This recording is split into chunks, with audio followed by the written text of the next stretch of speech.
UK police charge man over stabbing of two Jewish men in London. British officials have raised the national terrorism threat to its second highest level, signaling that an attack within the next 6 months is highly likely. The United Kingdom's Metropolitan Police have charged a man with attempted murder following an investigation into the stabbing of two Jewish men in Golders Green, North London. Following the stabbings in a residential area of the UK capital on Wednesday, officials raised the national terrorism threat to its second highest level, signaling that an attack within the next 6 months is highly likely. This week, Prime Minister Keir Starmer pledged stronger action will be taken to protect Jewish people. Police said Essa Suleiman, 45, had been charged with 2 counts of attempted murder and 1 count of possession of a bladed article in a public place in relation to the attack. He was also charged with attempted murder in relation to a separate incident earlier on the same day in South London. Suleiman has been remanded in custody and is due to appear at Westminster Magistrates' Court later on Friday. Police said Suleiman resisted arrest and was detained with the use of a taser gun. Met Police Commissioner Mark Rowley said the police officers who arrested a man after Wednesday's stabbings of 2 Jewish men in North London was shaken after the intervention. The UK's Green Party leader Zach Polanski retweeted an ex-post accusing the officers of repeatedly and violently kicking a mentally ill man in the head when he was already incapacitated from being tasered. Video showing the violent arrest was widely circulated. Asked if the officers' behavior was acceptable, Rowley told LBC Radio on Friday morning, "I sat down with the officers on Wednesday afternoon, a couple of hours after the attack, and you could still see they were shaken. Advertisement they'd taken on a terrorist, and as that incident developed they were afraid because he didn't comply at all. Even after being dropped to the floor by a taser, they were afraid that he might have an explosive device on him from the way he's behaving. He didn't in the end, and of course they used a lot of force," he said. Asked if it was necessary to kick the man in the head during the arrest, Rowley said, "They are using the force that they seem sick necessary. Unless you've been in that moment where you're scared stiff and you're confronting somebody so dangerous, it's hard to put yourself in that situation.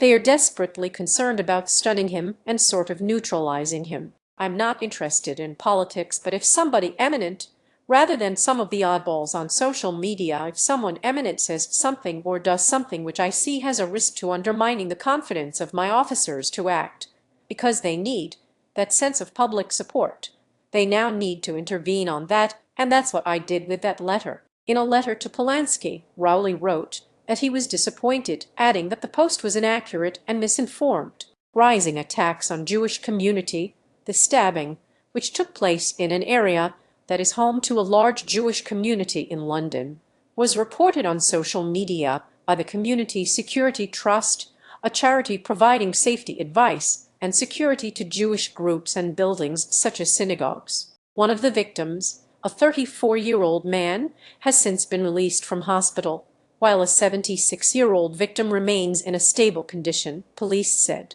Home Secretary Shabana Mahmood said the UK has been experiencing a growing terrorist threat for some time due to security concerns linked to foreign states, which the government said had helped fuel violence, including against the Jewish community, in recent weeks. Last week, the Finchley Reform Synagogue in North London was targeted. Other incidents have followed, including an attack on the Kenton United Synagogue in Harrow, as well as the premises of a Jewish charity. Several of the incidents have been claimed by Hayy, whose name means the Islamic movement of the people of the right hand. British police have arrested 26 people for various attacks launched since the start of the US-Israel war on Iran on February 28. Right-wing commentators in the UK have blamed the rise in anti-Semitic incidents on pro-Palestine marches which have become commonplace since the October 2023 attack by Hamas on Israel, which triggered the Israeli war on Gaza.